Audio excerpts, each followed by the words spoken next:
Banyak orang tentu ingin tahu perasaan Asya sekarang antara Asya dan Oscar. Jadi sebelum dan sesudah operasi, apa perbedaan yang paling signifikan yang dirasakan oleh Asya sekarang ini? Ada dua ya, perubahan secara di sosial dan perubahan di dalam diri saya. Mungkin saya jawab perubahan di dalam diri saya dulu. Saya lebih tenang dan merasa dengan mudahnya saya mengatakan saya wanita dan saya memang wanita secara keseluruhan dan tidak lagi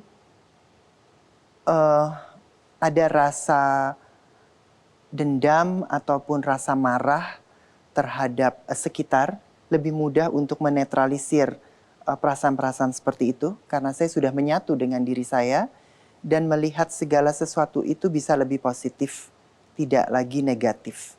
Karena di fase sebelum kita bisa mencapai damai dengan diri kita, itu banyak sekali pengaruh-pengaruh dalam alam pikir kita. Dan itu salah satu trigger saya juga, pemicu saya untuk melakukan operasi kelamin pada waktu itu. Selain daripada saya juga punya janji sendiri terhadap Tuhan di umur 40 itu, tetapi juga saya melihat pemikiran saya sudah mulai mengarah ke arah yang gelap. Dan itu saya sadari karena saya selalu punya tujuan untuk hidup yang baik, gitu, berperilaku yang baik. Tetapi dentuman-dentuman dari luar itu kan mempengaruhi juga rasa kita. Jadi yang saya pendam selama 40 tahun itu ternyata mempunyai efek-efek luka yang bisa mempengaruhi hidup saya ke depan. Walaupun saya mau mencoba damai pada saat itu. Tetapi akhirnya saya memutuskan untuk operasi dan setelah semua berjalan dengan baik, saya bisa hidup damai dengan diri saya dan itu suatu perubahan yang secara spiritual dan penjiwaan itu juga sulit ya dikatakan gitu. Penyatuan penerimaan itu saya selalu saya bilang pengalaman roh, pengalaman batin gitu. Kayak kita tuh kayak sesuatu yang memang berubah gitu di dalam. Jadi semua tuh langsung tenang, rileks dan damai. Setelah operasi kelamin. Setelah operasi kelamin. Tunggu, ada dua statement yang menurut saya ini baru pertama kali dengar dari Asya ya. Dendam dan rasa gelap. Ya. Rasa gelap itu pasti negatif arahnya. Betul. Apa yang sebenarnya terpikirkan hari itu dengan perasaan gelap tadi itu? Kayak tadi saya bilang, dari kecil saya terlatih menyembunyikan cinta saya. Sehingga saya melihat cinta itu, apa sih? Paling juga begini, paling juga begitu. Tetapi hati kecil saya, cinta itu kayaknya indah deh. Tapi kan harus saya tutupin. Bagaimana saya mau mulai, bagaimana saya mau praktek gitu loh. Nah di situ saya mulai bahwa segala sesuatu saya ngelihatnya jadi mulai lebih sinis. Saya melihat harapan juga kayak, oke, terus buat apa hidup lama-lama, misalnya seperti itu. Tunggu, apa itu bisa disimpulkan ada pemikiran untuk mengakhiri hidup? Untuk mengakhiri hidup tidak, tetapi untuk semangat hidup berkurang. Lebih yang ya tidak ada semangat. Mulai apatis. Lebih apatis, betul. Jadi itu yang saya lihat.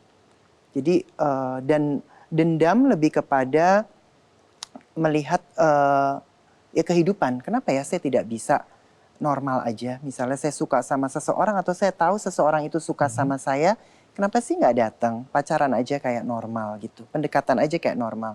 Tetapi harus dengan implisit ataupun harus tersembunyi dan sebagainya itu situlah ada dendam-dendam hal seperti itu. 40 tahun usia baru kemudian memutuskan untuk operasi kelamin. Iya. Ini keputusan pasti keputusan yang berat, besar, Betul. penting dalam kehidupan seorang Oscar waktu itu ya. Betul.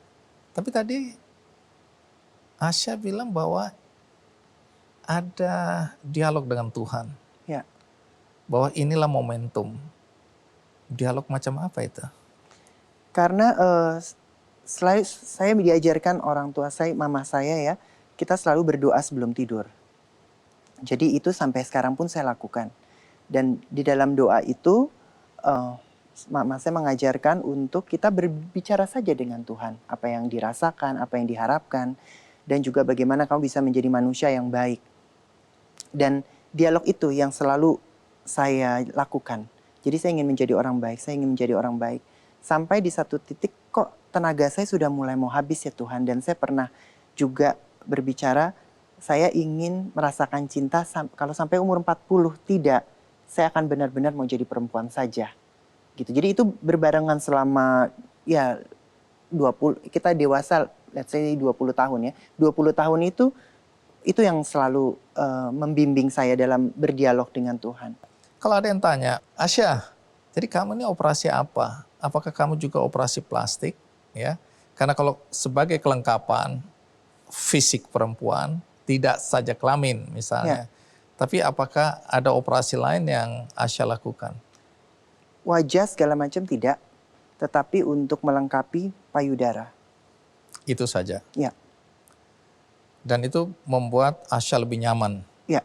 Nah, mungkin sebagian orang juga masih bingung ya. Kalau ada orang tanya, Asya, jadi kamu ini sebenarnya apa sekarang ini? Bagaimana menjelaskannya? Jadi pertama adalah memang edukasi di masyarakat kita ini kan untuk terutama hal seperti ini tidak umum ya. Tidak terdidik secara benar gitu.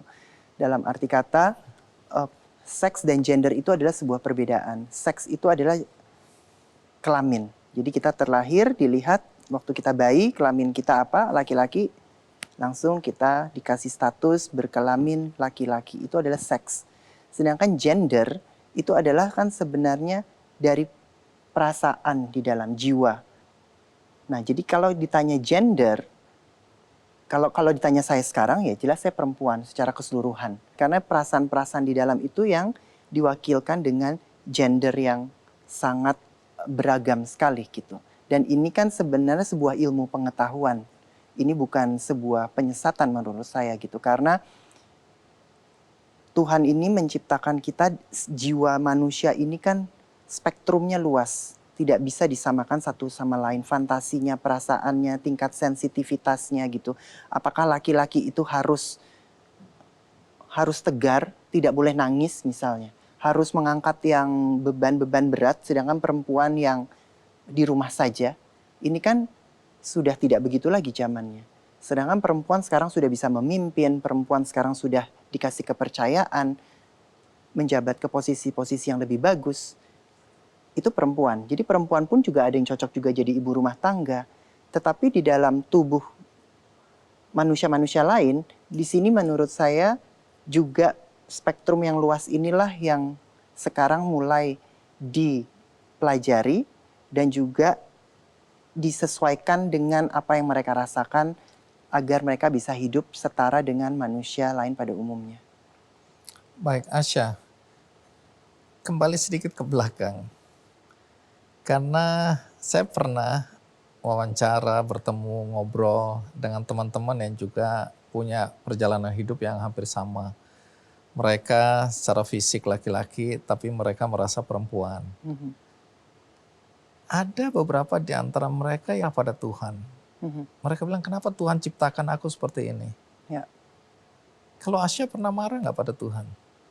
Saya sebenarnya saya tidak pernah marah, tetapi saya mencoba riset sebenarnya. Apa ini transgender? Apa ini baru-baru ini? Apa sudah dari zaman dulu? Kalaupun zaman dulu juga sejaman dulu apa? Gitu. Dan ternyata transgender itu dulunya dipercaya, salah satu riset yang saya baca ya.